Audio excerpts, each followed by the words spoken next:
missing. Um, so I want to officially welcome you. If you are new to following Lean Bodies Consulting or myself, Amy Ladine, we have been in this coaching space now. Eric has been in this space for 20 years. I'm now going on 18 years of coaching online, kind of before it even became something that people really understood. I remember coming up to visit here in Canada, and at the border guard would ask me like what I do. And I'm like, oh, I'm an online coach. And he's like, how does that work? Whereas now, people are very familiar with it. So we have been coaching women specifically now for 20 years. Eric started in a lot of contest prep, as you know, like we were younger then, and we did mostly competition prep and those that just really wanted to take their body to the next level. Then, of course, our audience has grown up with us. If you follow us on Facebook, we have over 240,000 followers that have aged with us. They've watched me go through my cancer journey. They've watched me have my youngest child. And so you all are now in a phase of life where a lot of us are hitting either perimenopause or menopause, and the body is changing. And we talk a lot about that. But today, I really want to talk about our method and why we don't believe in long term macro tracking and how it's actually hurting you, especially at this phase of your life. Now, to give you a little bit of my history, I was 90 pounds overweight. After having my oldest son, I had struggled all through, high school, teased a lot as a kid. My nickname was Piglet. So a lot of wounds that came with that. And I luckily kind of had like a moment. I had a moment when my son and I were at the park, and I realized that I was going to be what we called the park bench mom, where I was too exhausted to get up onto the swings. I couldn't go up into like the little maze thing. And I'm like, wow, if I don't change this about myself, like I'm not going to be the mom that gets out there and plays with him because I'm exhausted, I'm tired, it's hard for me to even bend over. I had chafing at my thighs, like you name it, like I struggled with it. And so not knowing really anything about like the nutrition aspect of things, I started doing the Taibo videos at home. How many of you remember like the VHS Taibo videos? Yeah, I did those. I started with what I thought was the actual workout, but I was so out of shape that I was doing that little 8 minute introductory thing. So my brain automatically started to associate success kind of with just doing cardio. So then that obviously kind of just plateaued. I was doing that every day, and I ended up joining Weight Watchers. Now, there's a lot of negative things I can say about Weight Watchers, but there's going to be some parallels even with macro tracking, but it didn't really demonize foods. I was allowed to choose the points that I wanted to eat from every day. I can't say that I had the best healthy habits. I didn't prioritize protein, but we had a set point amount. And as you got lighter in weight, you had less points that were given to you. And I ended up losing about 70 pounds in a little over a year. And then those last 20 pounds took me another year. And I think that's when I realized that I really had to change my lifestyle. I couldn't like be someone that Monday through Friday did something and then on these other days it was just canceling it out. So I really struggled that last year to lose the 20 pounds. And then I got to a place where I was pretty much maintaining on maybe 12 or 1300 calories. Here I'd lost the weight. I didn't know a lot about adaptation. Remember, I was not a coach yet. I hadn't gone through any of that. I mean, I had a criminal justice degree. All right. So I was teaching aerobics classes, but I didn't understand that the body adapts. And here I was a very disciplined person, but my discipline was almost hurting me because I was too afraid to like do now what we call a reverse diet. I didn't really know that I'd had all this adaptation. And so what was happening was even if I was piling on more cardio and less calories, I pretty much was stuck there. And then I was at such a low calorie amount that I couldn't consistently stay there. So I would have like 3 or 4 days where I would eat my set amount and then I would have like this binge, right? And then I'd have guilt and shame around it. And then the cycle would start all over. Well, I ended up finding Eric online. So back then we didn't have Facebook, we had forums. And forums were where you could kind of like search and find out like specific information. And he was one of the moderators on the Oxygen Magazine forums. In fact, his name on there was Thunder. He was still just as direct and blunt as he is these days, and he was scary. Like I was scared to even ask questions, but I started DMing him, and I'm like, discipline's not my problem. I mean, I have lost 90 pounds. Like I wore that like my badge of armor here. And I'm like, but I am struggling. I'm pretty much skinny fat. Like I thought that I would look like all these people that you coach. And here I've lost 90 pounds and I just look like a smaller version of myself. And if I try to eat anything more than say like 14 or 1500 calories, I'm gaining. And so then I just keep going into the cycle.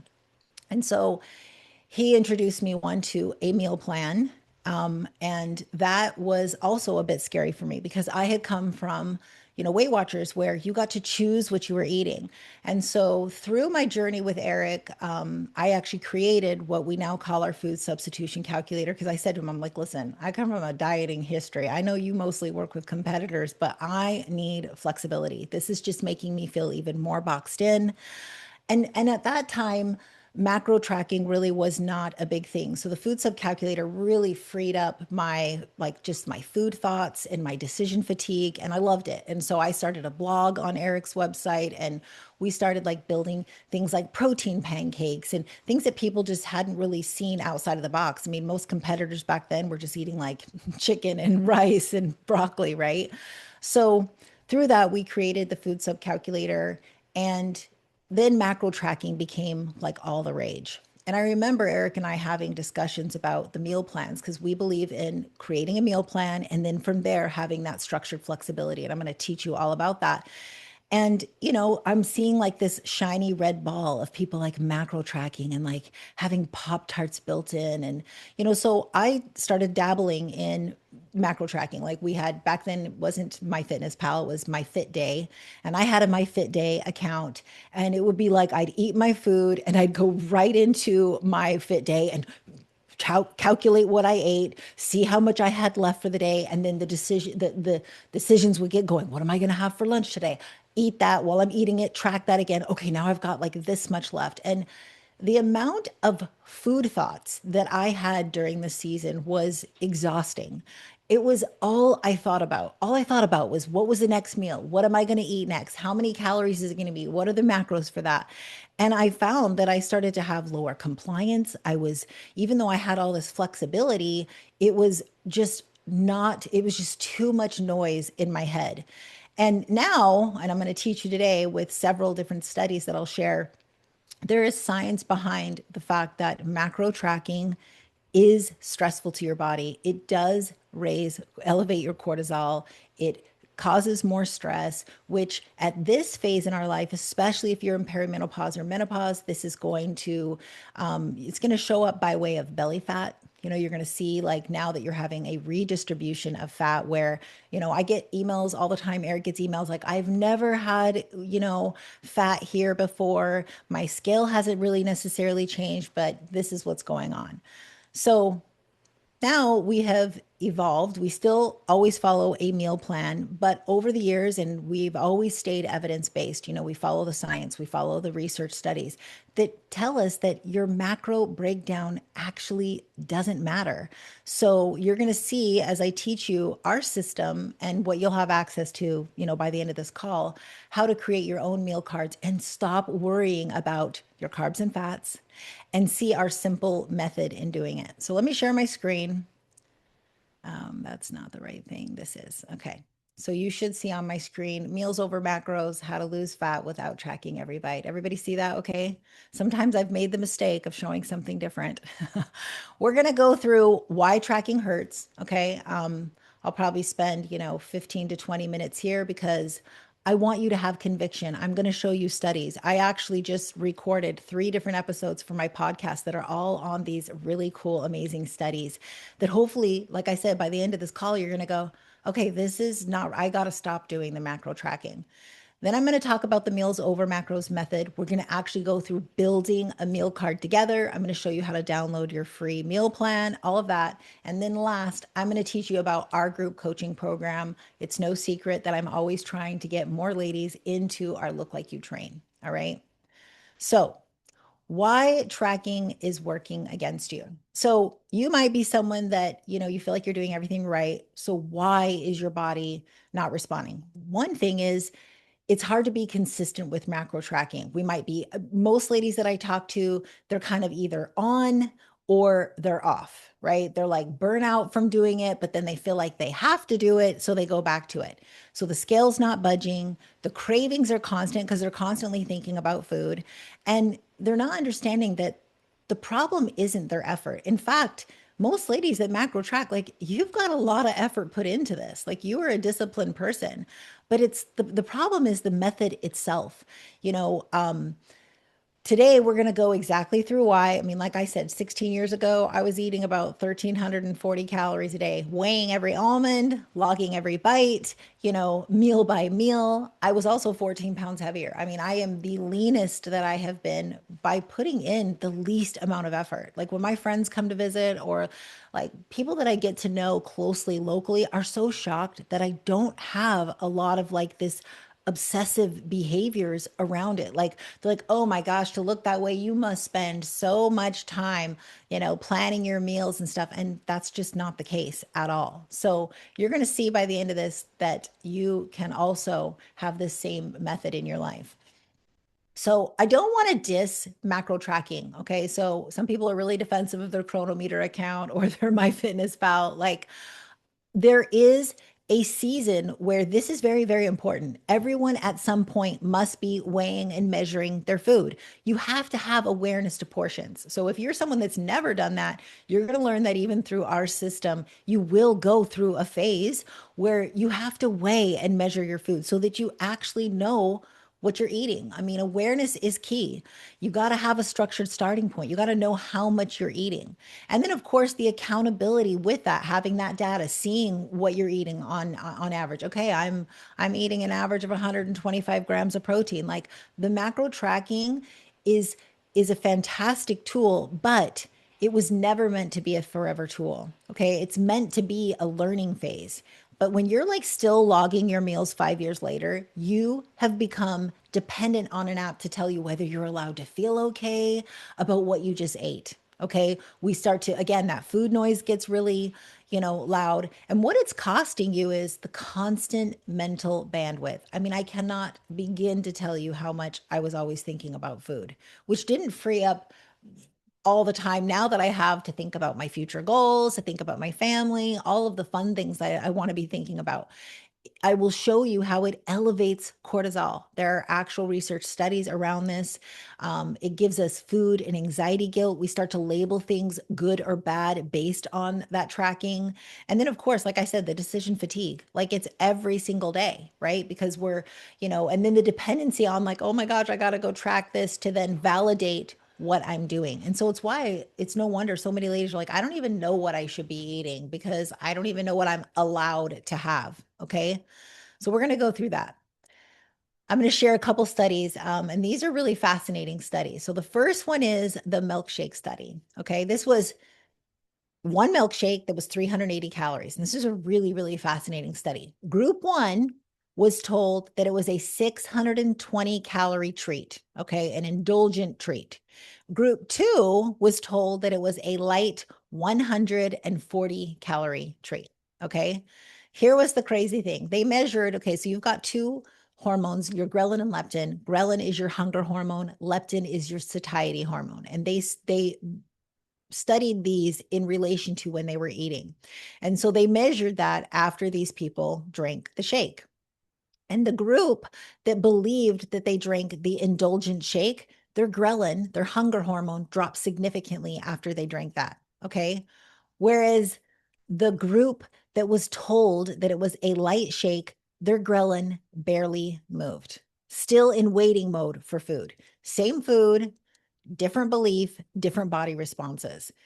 Now, think about all these years that you've labeled certain things good or bad, or clean or cheat, and what it's doing to these hormones, to your ghrelin every single day. I mean, this was a very monumental study, right? That showed that, My gosh, like our mind is actually connected to these hormones, okay?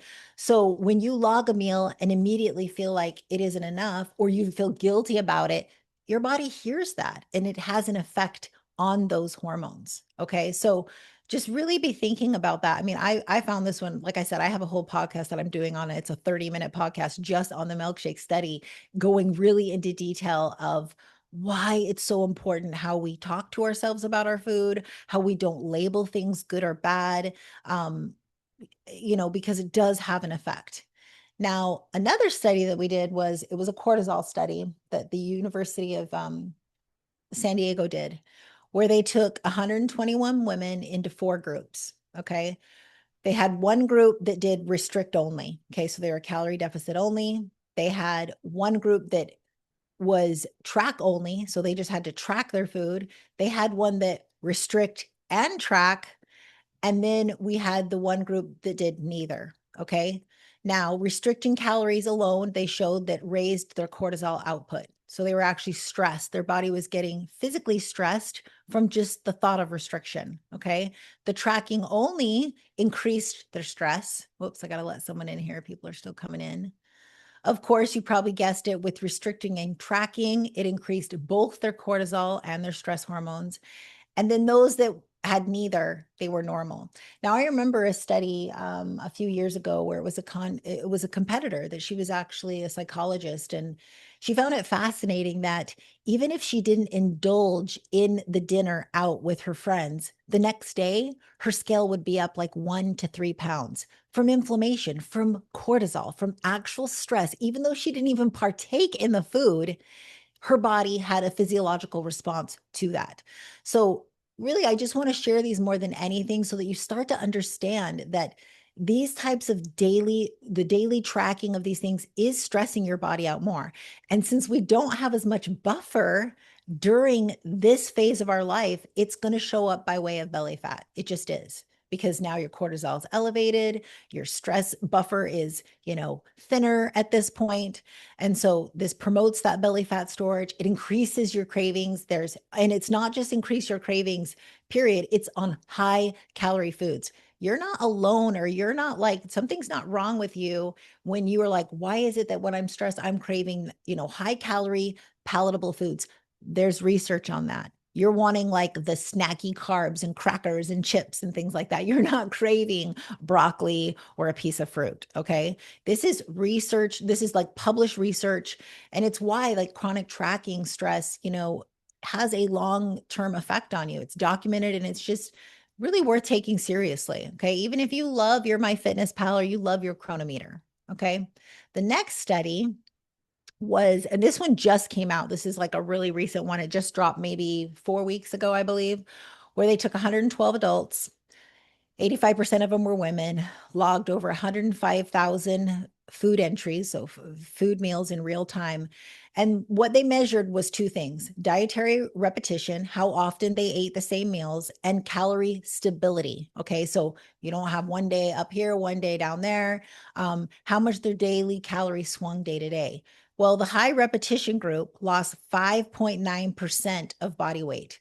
The high variety group lost 4.3, but that gap is a 37% more weight loss. I mean, you got to remember, in big numbers, this makes a big difference. And so it's also why we always come back to, like, you want to create a meal card system where you're just eating things relatively on repeat with some structured flexibility in there. You don't want to start your day every single day with X amount of calories to play with, X amount of protein, where you're constantly thinking and changing your meals. And I've seen this over the years. Like, don't get me wrong. I go back and look at some of I call it my food happy days, where like every day I was sharing some new recipe and some new meal. You know what? I also struggled with compliance back then because I was constantly thinking about food. And I see it in other coaches, brand new coaches out there, or maybe they're just a couple years in.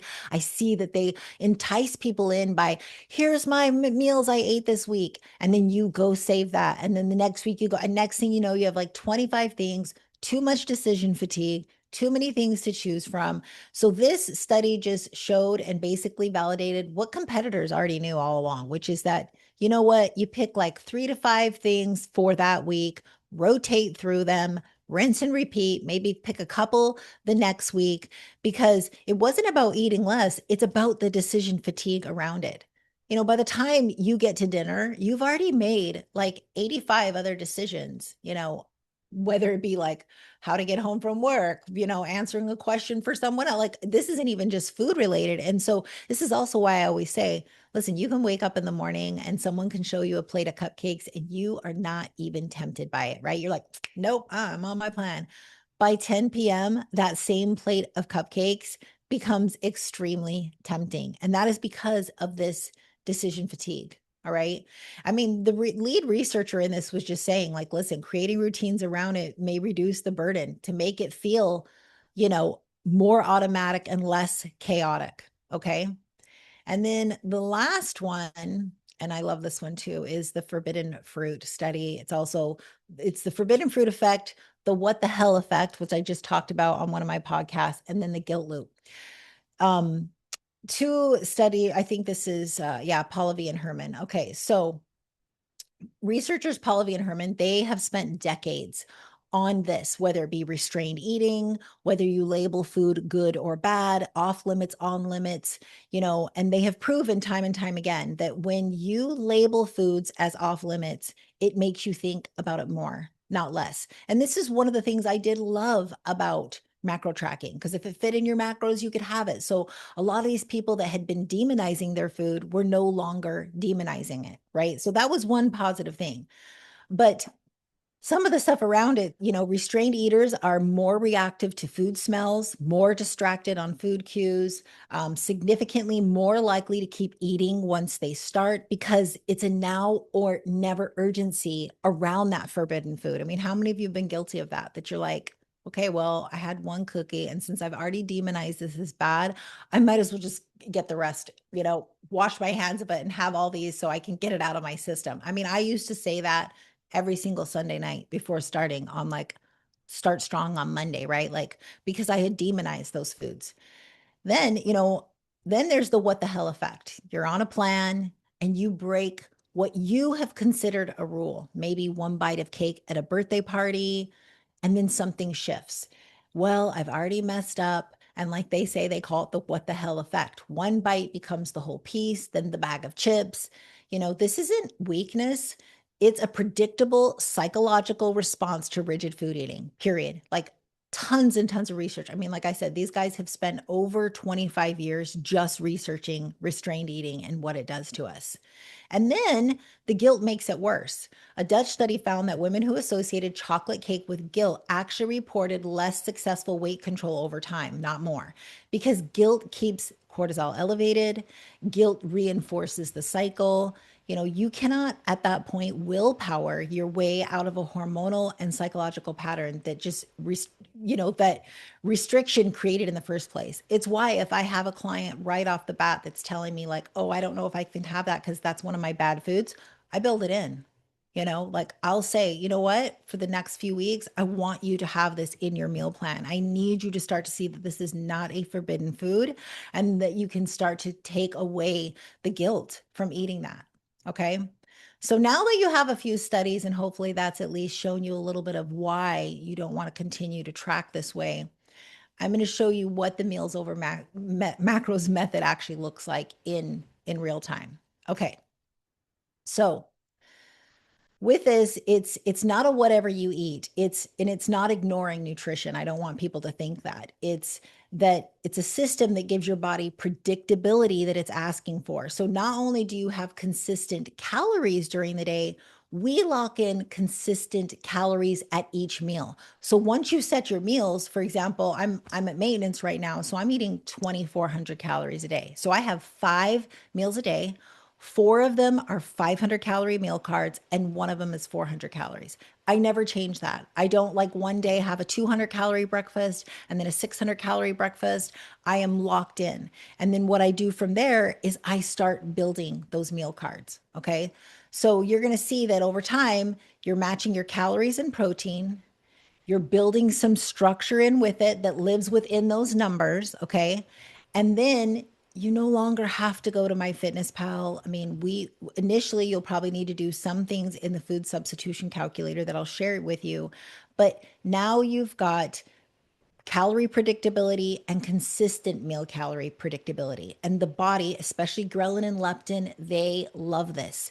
They love that it knows, like, okay, I can drop now because she just ate, and I'm going to start to raise again in a few hours. Oh, she's eating again. I can drop again. And I know she's giving me consistent calories, not like, oh, oh, she just had a little bite right now and snacked something and then didn't even satisfy me. This is why when people like skip a lot of meals earlier in the day, it's why you can't get satisfied at night. It's because your ghrelin and leptin are dysregulated from you not having that consistency. Okay. So, now here I am, 18 years later, eating almost 1,000 calories more than when I hired Eric. At 48 years old, I'm definitely the leanest I have been in a decade, and I don't track anything. You're going to see, I'm going to show you my meal cards and how I pretty much set up my week once I've established things. Okay. Now, before you can have that flexibility, you need to have a foundation. You need to have a meal template. So, whether you have been like, let's say you already know your calorie target and you're not even using one of our free meal plans, you then need to structure it that each meal is locked in with a calorie amount and a protein amount. So, like, let's pretend you weigh 140 pounds and you're wanting to go into a caloric deficit. Then and let's say that you're like, I'm not really hungry, Amy, in the morning. Like I train, so I really just want to have like a light breakfast. So you lock in 185 calories. Meal two happens to be maybe your post workout. So you lock in 400 calories there. Meal three, it's your afternoon snack. It's not like you want to have a ton there because you like to have a bigger dinner. You lock in 245 calories. All of this still totaling up to the calorie amount that we're chasing and the protein amount that we're chasing. Now, I will show you if you, let me go to the landing page. Okay, share. Does everyone see? Yes, send me my free meal plan. Do you see that up there? Okay. And let me open the link to it. I will put this in the chat. If you have not downloaded our meal plan in the past, why can I never find the chat box, guys? Okay, let's see here. Let me find it. That's weird. Where is the chat? Someone type something in the chat if you don't mind, because, okay, there it is. I see it. Okay. So here is the landing page for you to go get your own free meal plan. And it's super, super simple. You come in here, you click send my free meal plan. You're going to fill out a couple, questions, your age, your height, your weight, your activity level, your name. Make sure you spell your email correctly because it's automated, right? So if you don't get it, you got to check your spam or check that you spelled it right. You're going to hit get my plan. Now another page is going to pop up. Obviously, it's a video that I'm going to share showing you look like you train. Some people get super, super mad at this and send me nasty DMs saying, I thought this was free. You're trying to sell me a program. Check your email. I send you the meal plan. All right. Now let me go to the meal plan. The meal plan will come in a PDF form and it's going to look like this. It's going to say LBC meal plan. All right. This is for fat loss. This is not for maintenance. This is going to be to test the caloric deficit. So whatever you plugged in there in terms of your weight, your height, and your activity level is going to come back with a fat loss diet. Okay. So if I weighed 155 pounds, this is the meal plan it sent me. All right. Now, if you're in our Look Like You Train group, you're going to see I just built brand new templates for everyone in there. So we actually just have one template for training and off days and then meal cards. Here you've got your training days and your off days, but just know that even if you were just to follow one of these series of meal cards, you're totally fine. So note here at the top of each box, you've got the meal, the calorie amount, and the protein. That's the key. So all of the protein is going to total up to like 155 and all the calories is going to total up to 1705. Now, the foods on here, there's nothing magical about them. This is just our way of being able to build something for a random stranger that I know nothing about, that I don't know what kinds of foods you like. And these are essentially placeholders in there. all that you really need to focus on is that when you start to sub things in and out of here and really make it your own, it's the calories and the protein that is going to stay constant. Okay. So just keep that in mind. And there's like, you'll see there's notes on how to make it your own, how to go to the food sub calculator. Let me just come back now to my presentation. Okay. So now you see that they're locked in here. Let me just go to my notes again. Okay. So the starting point has to be that meal template, not a meal plan that tells you exactly necessarily what to eat. That's why I said you're going to be able to sub those in and out, and I will show you that. But the protein target is roughly 1 gram per pound of body weight across the days. A little bit heavier in weight, you'll see that it changes a bit because I'm not expecting you to, there is a range, right? And so if you weigh like 220 pounds, it might be closer to around 200 grams of protein. But that's what the downloaded template will look like that I just showed you. Now, for the first 28 days, because remember, we get all excited about meal cards, you're going to need to follow that template closely, still knowing that you're going to sub things in and out. Okay, so let me see here. Let me go back to to that actual meal plan and show you. So, what I mean by that is now you've downloaded this meal plan and you're like, okay, great, Amy, but like I don't use True Team protein powder. I don't use this Greek yogurt. I don't even like ground beef. That's fine. You're going to be able to download this and now start subbing things, in and out. So let me go to the food sub calculator. So let's say that you just download this meal plan and you're like, okay, Amy, I don't eat chicken breast or tuna at this meal 3. Okay. So you would come into the food sub calculator, you would put that first thing in there, which was the chicken breast. Okay. Which I'll find the chicken breast cooked. Let's see right there. Let me go back and see how much it was. It was 95 grams. Okay. And now a drop down menu will come of every protein source that is in our database. Okay. Because what I'm going to show you is that we don't care about it being an exact match. We care about it matching calories and still hitting 80% of that protein. So let's say instead of chicken, you're like, I want to have good culture cottage cheese, or maybe you are making a sandwich that day with some deli meat. There's tons of things in here. Okay. Say like you want to have maybe a shake instead, right? Like you're on the go and you're like, I don't have any chicken cooked. I'm going to come through. I'm going to find my protein shake, which you can see there's so many different protein powders in here. Let me just pick one here, Quest, and hit substitute. It's then going to pop up that 95 grams of chicken breast equals 150 calories and 29.9 grams of protein. Okay. By subbing the protein powder, you're going to have 39.5 grams. So let's call it 40 grams of protein powder. Doesn't exactly match protein, but that doesn't matter. Okay. Like we're looking at little tiny details. So then you would come back to your meal plan. Obviously, this is the PDF form. I would then delete that and I would type in the thing that I was planning on having. Because what you want to do initially is you want to set up this meal template to have at least 2 options at each meal that you like, so that when you get ready to test the caloric deficit, we call it in the group set it and forget it. We're like, you're going to just keep things simple for the first month, knowing that, listen, once you get through those 30 days, you're really going to be able to open it up to things like my Chick-fil-A cards, my crock pot meals, but we got to at least establish like weighing and measuring and being really accurate. Okay. So once you've done that with your meal plan, you're going to be able to then start creating meal cards. So let me go back now to my lesson. Okay. So what a meal card is it's a pre-calculated meal. Hold on, let me get my notes here because I'm like, I've got way too many things going on. Okay. It's basically a pre-calculated meal with a name, because so many of us, like, even though maybe your meal plan says on it, you know, oh, I am having 125 grams of chicken, 150 grams of potatoes, and 2 teaspoons of olive oil, that to your brain is still showing numbers, and it puts the focus on the wrong thing versus the food.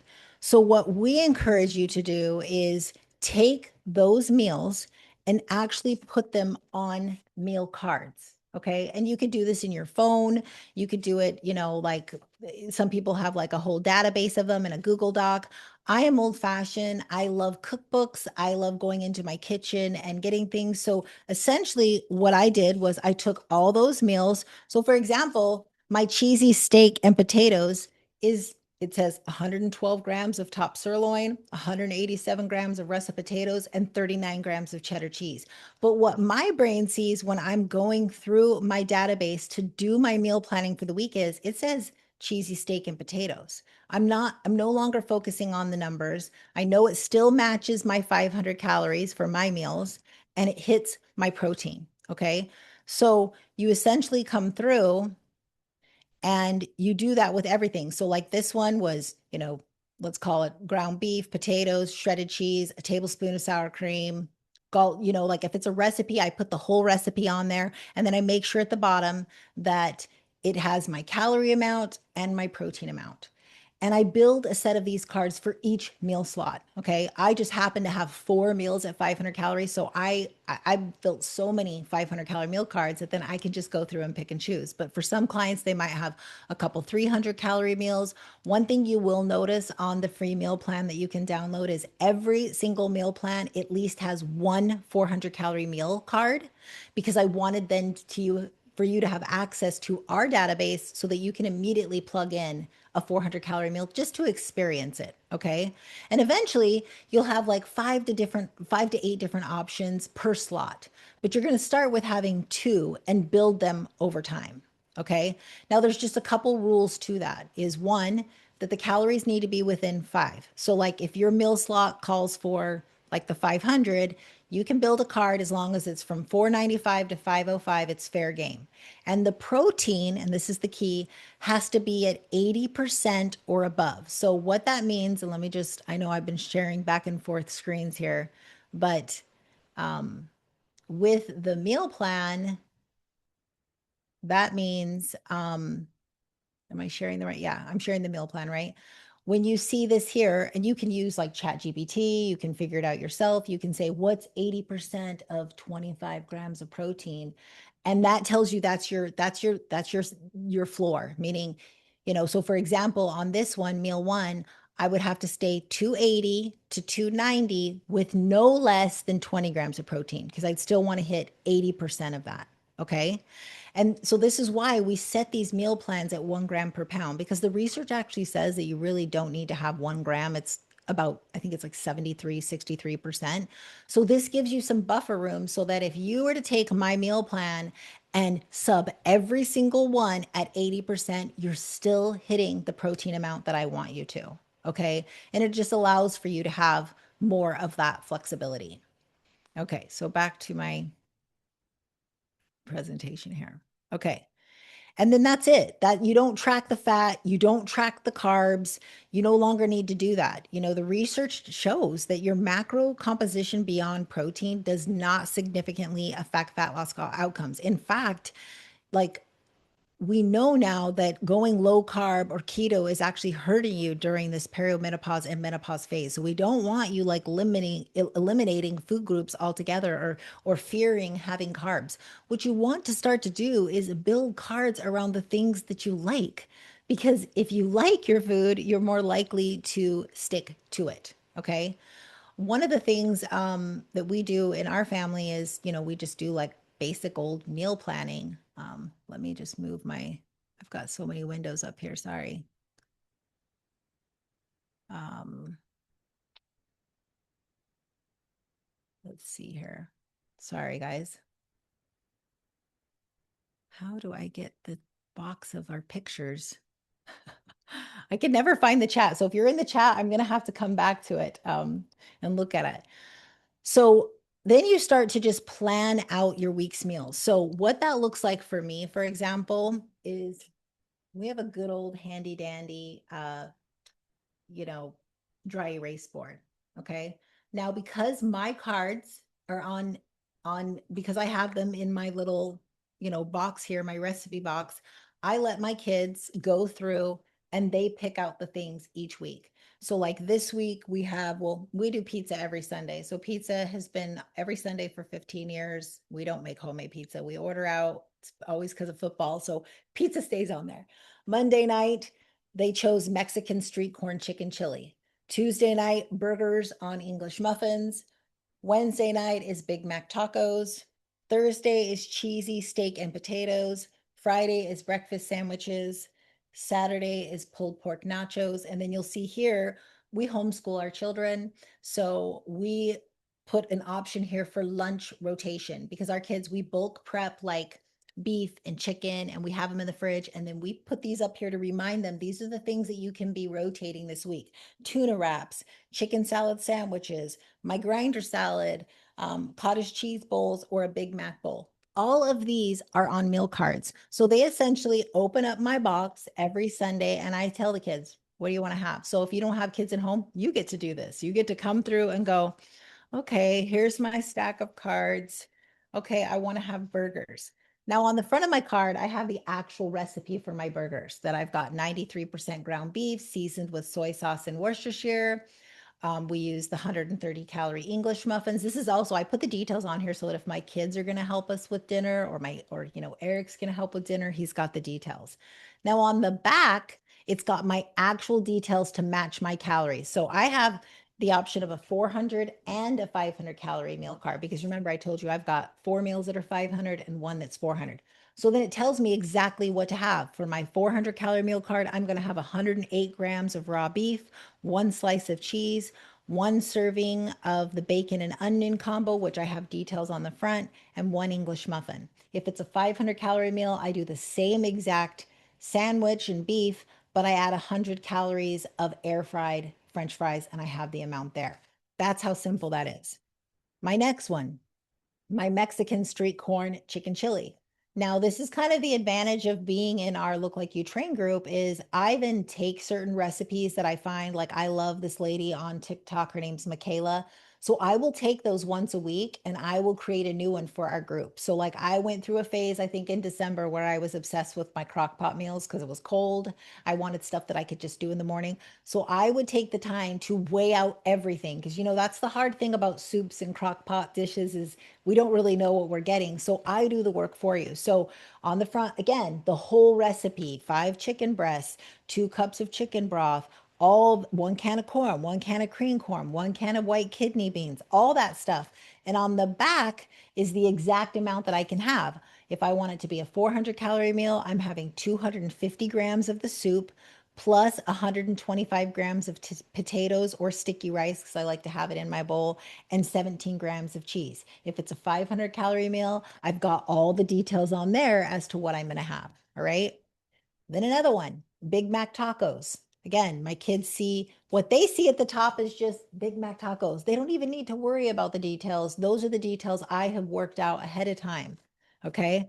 Breakfast sandwiches, pulled pork nachos, like one of my favorites. And then I even have like my Chick-fil-A meal card in here. And then I even take pictures of a lot of these and just put them on my phone, especially if they're on the go type meal cards that like if I know that I'm out and about and I'm like, crap, I'm not going to make it home. How can I make like a protein bar and something else work for me? I have a meal card for that. Okay. So it just starts to let you see things more as like food and not as these numbers. Okay. So like I said, my kids, they pick the meals. None of them see this as a plan, whereas my older kids, so like, I've done podcasts with my daughter where, she had nicknamed me an almond mom. When my 2 older kids were little, it was before I really had found Lean Bodies Consulting and I was back in that macro tracking and really obsessed and labeling foods good or bad. Like I never ate with my kids. I ate separate from my kids. In fact, when early on in my coaching career, I would just tell clients, yeah, you're just going to have to, eat separate. No, no, no, no, no. I am a big believer that not only do you need to be eating what your family's eating, it's going to make it easier for you. So, like your husband, they need to experience eating like this too and actually seeing freedom around it. One, they're going to be more supportive of your meal plan. I mean, my 2 older kids, like, I mean, when I hear some of my old stories when I was, a young dieter, I cringe because they really thought that I had eating issues and that, I was like restrictive and like always labeling things good or bad. What they didn't see was the secret binging, the shame and guilt that I had around things when I finally did eat it. So, this is why this is like so important. I mean, and does this sound like a diet to you? Like when you look at this meal plan, does this even sound like you're dieting? I mean, I don't think so. Like I think when I tell people what I eat, they're like, "What? You're having chili tonight? You're having pulled pork nachos? You're having burgers and fries?" Like these are all things that are totally acceptable to have in our system. Now, one thing that I want to just mention here is fat loss may not be the right phase for you right now. If you've been a chronic dieter and you download this meal plan and you go to do what we call like the 28-day metabolic readiness test, what we also like to track is our biofeedback because too many red flags, basically you're working against your body. Adding a caloric deficit on top of that just adds more physiological stress. Add to it that maybe you have some metabolic adaptation. You're going to have to rebuild that system before you diet. But this is why we do that 28-day test, because you're going to know for certain at the end of 28 days whether you can continue with fat loss or if you need to go into a metabolic restoration phase where you do essentially a reverse diet, stay there for a while, and then come back. But listen, the meals over macros method still works. It's just you would have more calories. I'm in maintenance right now. I eat 2,400 calories and maintain here. I still use the exact same system of calories and protein, eating the things I want. It's just packaged in more calories. When I'm dieting, it would be more around like 1,800 calories, right? And I would choose where I want to take that from. Like, so for example, I keep dinner at 500 calories no matter whether I'm dieting or maintaining. It has made my sustainability go up because I'm eating everything with my family. But that's not the case for everyone. Some people, when I build diets, they're like, you know what, dinner, I like it as my lightest meal. I don't really care. I like to have some protein and a salad. That is where your personal preferences, come into there. Okay. Now I want to share with you our program. Okay. And Look Like You Train and pretty much what we do. So, our group coaching is all encompassing. Today, obviously, I talked a lot about the nutrition, okay? And what we do with the nutrition. Hopefully, you've discovered in this last, hour or 45 minutes that macro tracking is literally raising your cortisol. So you don't want to be doing this long term. I shared the Yale Ghrelin study. In fact, you saw several studies that hopefully just started to make you see that macro tracking is not only sustainable, it's actually hurting your progress. It's why you're going to start to see this distribution change in fat. I shared in one of the emails, if you followed along in our email system, one of our members of our group, Sarah, she joined, she stopped tracking. Our meal template happened to be about 400 calories more than what she thought she should be having. And she dropped over 16 pounds in 12 weeks. I have another lady right now that actually had been following us for a decade and, kind of dabbling in the meal plan, but really not executing it. She's now at like week 13 and down 11 pounds doing meal cards. I really helped her start to see no longer foods as good or bad because she's like, oh, do you think that I can have this? I'm like, we're building it in. I mean, those of you that follow me on Instagram, I have a chocolate chip cookie every single night. And it's not a diet cookie. It is like the cookies that I share at church that I know the calorie amount of them, and I have them in the freezer ready to go, but I have built that into my final meal card of the night where it's one chocolate chip cookie with my Greek yogurt. Again, I'm no longer demonizing foods. When I demonize foods, do you know how much I would think about those cookie dough balls in my freezer? Or maybe I wouldn't be able to stop at just having one. It's no longer one of those forbidden foods. It's just something that it fits in my calories and it fits, and I've hit my protein. I'm good to go, right? And it allows for us to have that flexibility. So, oh, one thing I didn't do, I want us to build a meal card together. So let me go to the Chick-fil-A because I want to show you how easy it is, okay? Because all of you, if you're going to download like the free meal plan, like I said, every single meal plan has a 400 calorie meal on there. I did that on purpose because like I said, I wanted to show you how to have flexibility. So let's say that you're out and about, you're not going to be home in time for your next meal and you haven't created a meal card yet. It's really, really easy. I love Chick-fil-A. It's just one of those places. Like, I know people freak out online. It's really crazy. I mean, sometimes I'll delete the comments, but people are like, I can't believe you're a health coach and you're promoting that. Well, you know what? It's the lesser of two evils in that when we stop demonizing food, it's not like I feel like I have to have it all the time, but it's an option. So what you would do is remember, so let's pretend that you've got 400 calories to play with and that you need to hit, let's say, let's do 35 grams of protein. Okay, let me make a little note here. So 400. So let's say that your template said 435. So you're going to come to the menu here. Is it working? Why is my internet not moving? Let me refresh that maybe. Come on. You guys can see my Chick-fil-A, right? Okay, here we go. It's thinking. Chick-fil-A tried to make me, I had to like pretend like I'm actually going to the place to get it. Okay. So you're going to come to the menu. I'm going to go to entrees. I'm going to come down to this grilled chicken. And this is like a plug and play. You're essentially going to play with it until you hit your calories and you hit the minimum protein. So if the meal card said that it had to be 435 grams of protein, what we know is that what's considered a good, an approved meal card would be 395 to 405 with no less than, like, if we do the 80%, and this is where I just try to show people, you can just ask chat. So you could even voice it. What is 80% of 35? I do this because you might know math. I'm really good at math, but some people aren't. Okay, so that's 28. So that tells me that my threshold is no less than 28 grams of protein to be considered a good meal card. Okay, so I'm going to come in here and tells me what is included in it. I'm going to come down. I'm going to take off the honey roasted barbecue sauce because I'm going to show, and you could totally keep it on there because you could look at that and see where it's at. But I'm going to add in the zesty buffalo sauce. I'm going to go to the bread. I like to save calories on my bread instead of the brioche bun. I'm going to take that off and I like to do a white unbuttered bun. I'll come down and I'll look at that nutrition. So far, this is only 285 calories, but let's look at that protein, 26. So I'm not quite at my protein threshold, right? Because it's only 26 grams. So I'm going to make a note of that. And I'm going to add that to my cart, right? Which I think I can just do add to order. Then I'm going to come back and go to the grilled nuggets and see what a 5 count is. So if I come to a 5 count and let's say I really want to have the honey mustard sauce with it, I'm going to come down and look at the nutrition. This is 130.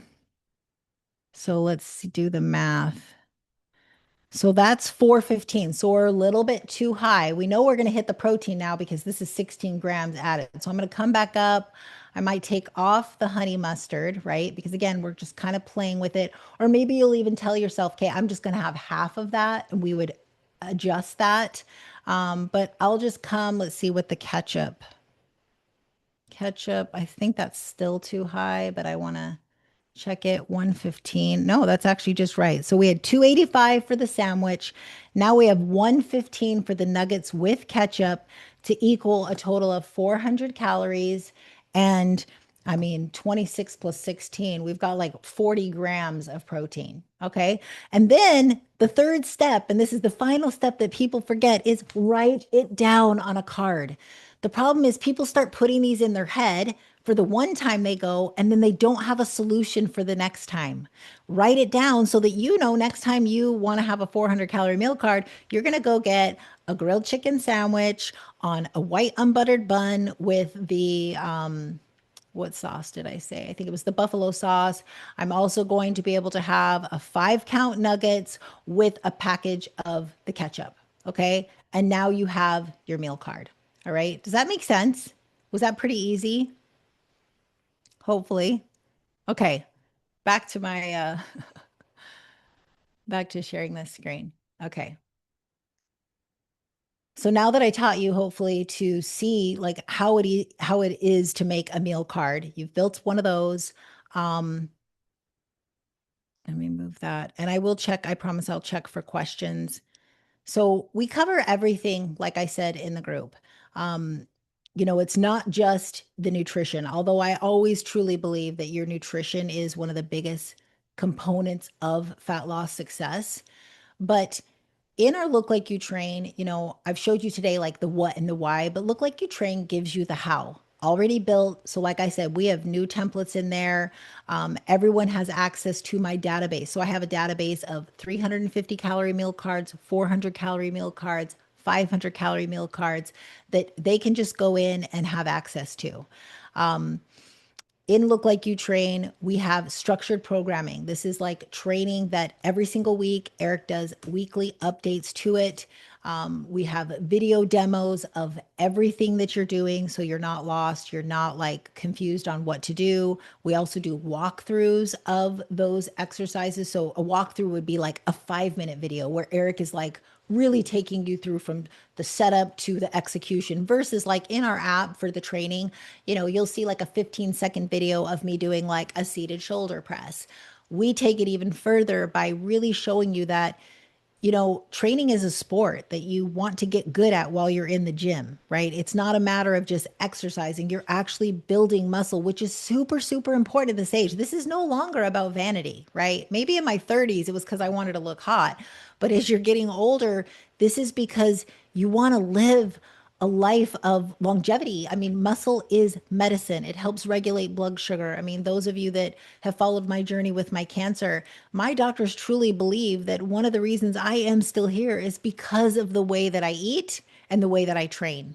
Okay. That I am able to regulate that blood sugar. We all know that cancer feeds off of sugar. Well, I am able to regulate that due to all the muscle that I have. Okay. So in there, we have the training.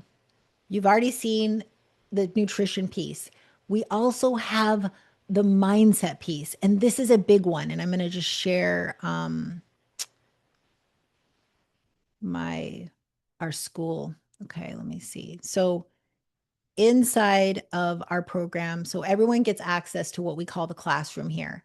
And in here, we've got, start here for nutrition, start here for training, and then we have a whole section here starting here for mindset.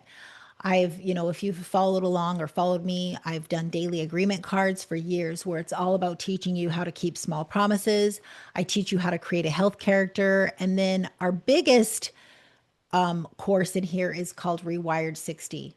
And I'll tell you right now, ladies, if you are in your 40s, 50s, even 60s, and you are still struggling with the mindset aspect of follow through and doing what you say you want to do, this is the course for you. It is, and it's honestly like my baby. I am so proud of this course because I know that this is what is life changing for people. And in our Rewired 60, you'll see it is a 60-day course where every single day you are coming in and you are doing homework here. And the feedback we get from ladies that finally do this piece of our program, they are finally able to stick to what they say they want to do. They didn't realize that they've been shaming themselves thinking they need more willpower and thinking that they just need to do more of X, Y, and Z when really it's an identity shift. It's training your brain to believe that you are this person over here and this is how she behaves. And to not shame yourself for, Amy, why is it every single night I come home and I have the glass of wine, even though I know it does not support my goals? That is a wiring problem. And that is something that we change in the group. And then, of course, our community. We have over 500 ladies that are in our Look Like You Train group. This was just some of the feedback. I actually had pulled the ladies and said, "Hey, I'd love for you to give me some feedback on the meal cards specifically, right?" But what I liked is some of these ladies, like this lady right here, she's new to the program. She said, "Hey, I'm still definitely learning to figure out how to really master the templates. But one thing I can already say is that the setup is incredibly easy. It does not feel complicating or overwhelming. I know what I'm planning to eat. It does not, and because I have made more than one template, I also have options. But what I liked here was, she said, personally, working through the daily agreement card practice and the Rewired 60 has been instrumental for me. Because listen, there's a lot of coaches out there that are giving away free meal plans and here, download this diet. But if you can't stick to something, how good and effective is that, right? And so this is where, like, we have a full course that you're going to go through. You're going to come through and do all that. For our training, tons of videos on what to do. In the nutrition, we have the 28-day metabolic readiness test built in here that you're going to go through, where you then download what we call our 28-day tracker. You come in. Oh, it's going to make me get a copy of it. Hold on. I'll show you what that looks like. Let me just, oh, of course, let me come in this one. What the heck? 28-day. Yeah, here we go. Where we have you do all your stats and you're going to track your meals, meal to meal, and do all the things so that we can help you in the group. Because in our group, we meet every single week for a call. We do a weekly live call. Eric and I alternate teaching. So when you're doing all this and you're tracking your meals and you're tracking your biofeedback, we track your sleep quality, your sleep quantity, you're able to come in there and at a group level, this is our way of being able to work with someone not one to one at a more affordable rate while still giving you specific instruction. Because the problem with most group coaching is it's still blanket statement help. It's still like, well, you should probably do this or you should probably do that. By doing the tracking that we include in here, we are able to then say, hey, you know what, Sally? I need you to drop calories by 160 because now that you've dropped 10 pounds, you're adapted to that. And this is what I want you to do. Or, hey, you need to go through the reverse dieting process. And right now you're at 1700 calories and we need to get you up to here. And this is the first step in doing that because we specifically help you on those live calls. Now, the way our program works is every 12 weeks we have a new training block. Okay, we're in the middle of a training block now, but that doesn't matter. You can join specifically right now, you can join. It's $97 a month. It includes your full meal template, food substitution calculator, the meal card database. And you already have access, like I said, to the free meal plan. It totally works. Like it makes me so sad when people think because something's free that it's not going to work for them. It is. But I will say when you have more skin in the game and you're kind of a bit more invested into something, you're more likely to do it. Okay. We also have the structured training program, like I mentioned. We have an app that it gets downloaded into that you see every single week, the weekly updates. If you are more of on the beginner side, my suggestion is like if you've never lifted weights before, I always say, listen, we definitely aren't beginner, but what you'd want to do is have someone be able to walk you through your gym to help you see how the machines work, how things like that work, because we don't want you to feel lost. It also includes our Rewired Mindset program, as I mentioned. And then, of course, 500 plus ladies doing it with you, which we all know the value of community and the value of others doing it with you. You are the sum of the five people you're around. I always tell people, give me 90 days in our program and come in and kind of immerse yourself along the other ladies, and you will level up with them. You will start to see that your identity shifts with them. Now, I will put this in the chat.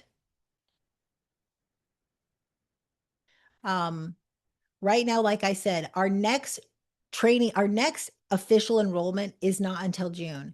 But for those that come to the call this week, you are able to join at the $97, like you have, I think, until Saturday to join. And as a bonus, anyone that joins right now is going to get a Zoom call we're going to do a Zoom call next week for all of those new joiners to make sure that you feel comfortable with the template that you've downloaded from the group, you are ready to start the 28-day metabolic readiness test, and that you've got your training good to go for these next several weeks until we start that new training block. Okay. Because we never want someone like, when we stop doing enrollments like that, you already know now you have a problem and that you want it to be solved. Well, we want you to be able to come in. You're just not starting fresh at the beginning of a training block, but there's nothing wrong with that. We have everything in school that shows you exactly what to do with your training because training is evolving week to week.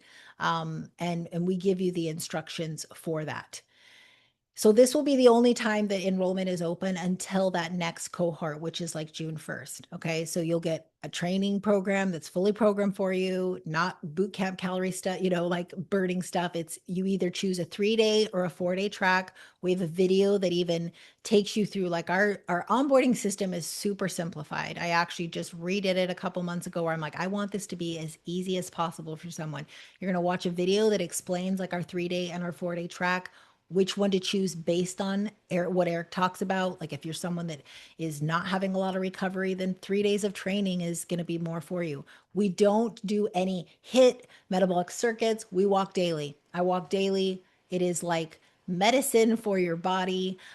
So the demand, it's not really taxing. Like a lot of people always ask me, they're like, "Oh my gosh, you must live in the gym." No, I don't. I go to the gym 4 times a week for an hour. That's it. I walk outside all my other days. That is it. I stopped doing HIIT and circuits 6 years ago and never looked back. Okay. So, like I mentioned, every single exercise has a demo, so you won't be lost. Um, and then, more than anything, like you're not alone through this. You've got other ladies. I'm always sharing meal cards in our group. Other ladies are sharing meal cards in the group, so that we always have like a database in there. And so, that is really everything I have to go over today. More than anything, though, listen, I want you to ditch the MyFitnessPal, ditch Chronometer.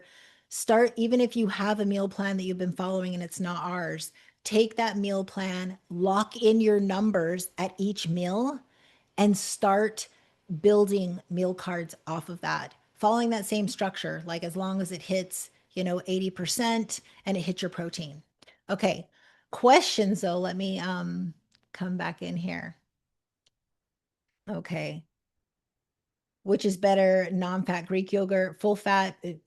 There's nothing better. Remember, this is like that's like almost a trick question. It's what fits into your calories. I personally, now that I have more calorie allotment in my overall day, I go for like the fuller fat type stuff as long as it still has the protein in it. In fact, like my cottage cheese, I buy like the 4% from Good Culture instead of like the fat free or low fat one.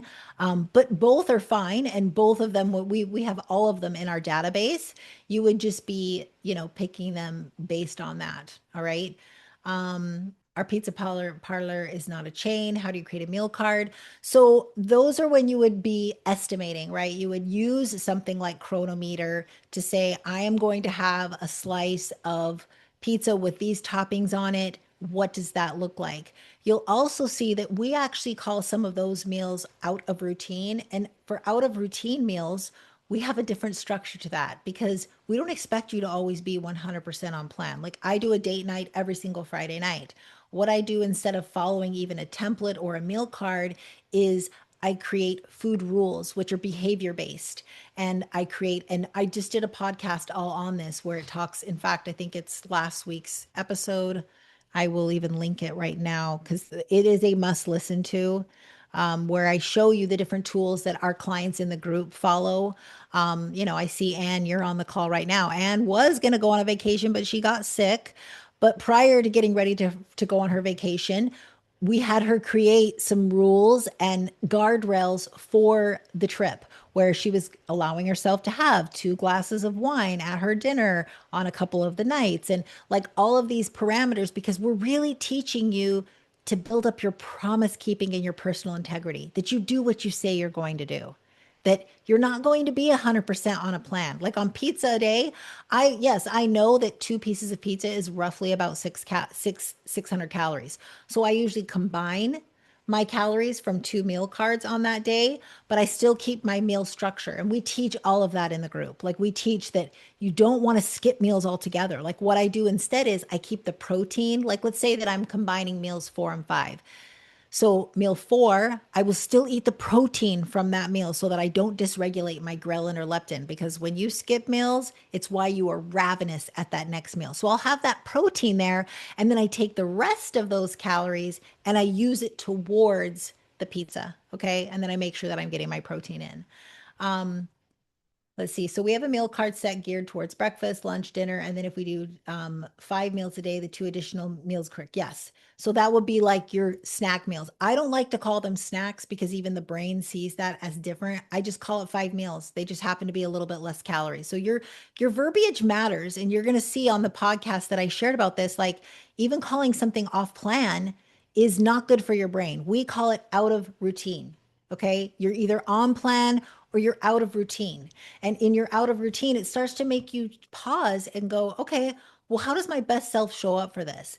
Maybe your best self is it's a date night and you are going to have like a glass of wine. Maybe your best self, because it's just a random Tuesday, you're going to really try to have like matching your calories and eat like steamed veggies with your chicken, like whatever it may be. But the key is not labeling things a cheat meal, not labeling things off, because that implies then that this is just a diet you're on temporarily. Listen, this is a lifestyle.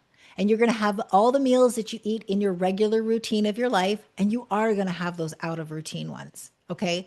So don't try not to even name them snacks because snack by definition seems a bit more like snacky and it's just a meal. It just happens to be a meal that is probably a little bit less calories.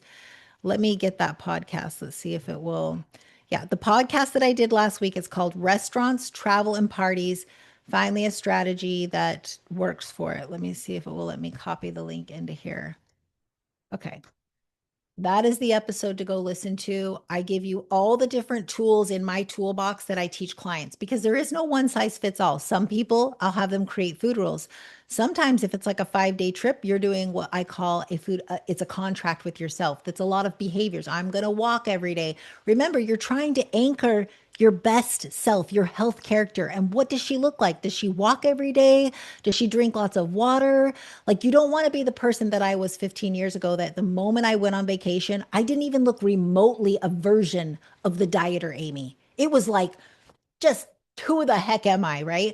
Whereas now, when you people watch and you watch people that are really fit long term, they have a shift in who they are. Sure, I have chips and guac every single day when I'm in Mexico, but I'm not gorging on it. I'm not, like those are things that I build in, but I still walk to anchor my day. I still drink water to remind myself of the healthy version of me. And then I create like a contract with myself where I allow, okay, Amy, we're gone 5 days. 3 of those 5 nights, Eric and I are going to split a dessert. Of the total time I'm away, maybe if you're a drinker, I'm not really a drinker, but if you are, I'm going to allow for 4 total drinks. Like, and then you teach yourself what I say I'm going to do, I do. And if you struggle with that, you need to be in the group more than anything because this is where Rewired 60 comes in. This was my biggest issue for so many years was, man, I would beat myself up because as much as I wanted it so badly, I just couldn't stick to it. Okay. It's a loop issue. It's a rewiring issue that you don't want to shame yourself. It's just that you've never given your brain the other new options. And 91% of your thoughts are the same every single day. So you are just reinforcing those same exact thoughts and habits. Okay. So I think I answered the pizza one, roughly. You would go and you would roughly look up what it would be on average. You'd probably need to stack it with like, because pizza doesn't have like a lot of protein in it. I usually stack those kind of meals with one of these protein drinks where it's like pure protein. I mean, this is 90 calories and 22 grams of protein. A great way to not break the bank in terms of calories, but still get that protein in. All right. Who do I contact about what my renewal date is for the next program? You would contact G. Let me put that in here. G at Lean Bodies Consulting. What we require is a 3 month commitment. So if you do end up joining us and you sign up this week, it is a 3 month commitment. So it's, basically about a $300 commitment. And that's just because we know you're not going to get enough of what we really offer in 30 days. I always do a guided Rewired 60 every couple of months. So I'll be doing another one of that where I take you, like, even though you have access to it in our school classroom that you can start at any time, there is power in when I'm in there helping you do it because I start to break down some of these beliefs and loops that ladies that are in their 50s that are like, wow, I feel like I'm in therapy 101. I had no idea this is why I do what I do. So it can be tough too. There's a lot of times that we're facing some of those things that we've never really wanted to face, why we do the things that we do, why that we've struggled for so long with that. And then, of course, we have an annual option at 997 where you get essentially 2 months free. The power in doing that psychologically is you're committing to something for a year. And I'm a big believer that you need to take a program through all seasons. You need to learn how to live through Christmas. You need to learn how to live through birthdays. We teach all of that in our group. Any other questions for me? I know I want you to listen to the podcast for sure. I did send out the link. We will send out the replay, but it will be after Thursday, and I'll send out links if you end up wanting to join. Because, like I said, I'll be doing a bonus call next week for everyone that enrolls this week. We're going to be doing a private Zoom call where I make sure you've got your meal plan and that you're ready to go for day one, and that you've got your meal tracker and all of that ready for your first 28 days so that I can kind of just hold your hand a bit while you're new to this. It's a lifestyle overhaul. We're not just a diet, we're not just your training. Like, this is you becoming your best version of you. Okay? Any other questions for me? Hopefully I covered it all. I did try. Did you answer about the fat with yogurt? Yes. You could choose either one as long as you match your calories there. I mean, I personally, the older I've got, I like things with real fat in it. The satiety goes up, so as long as you can hit your protein and it's just better for you. Like I look at all the Franken foods I used to eat and all the fake things that I ate, and those also have a lot of chemicals and things that affect the gut lining. So I'm all about, if you can afford to have that full fat version of something in your diet, eat it. Okay?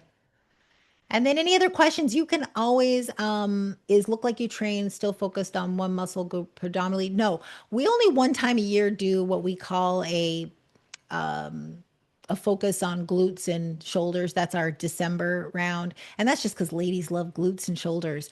But if you're really looking at this as a whole, like it's a full body. Like, we're just getting strong as hell. Like, seriously, that is the goal. And there are some really strong ladies in the group right now.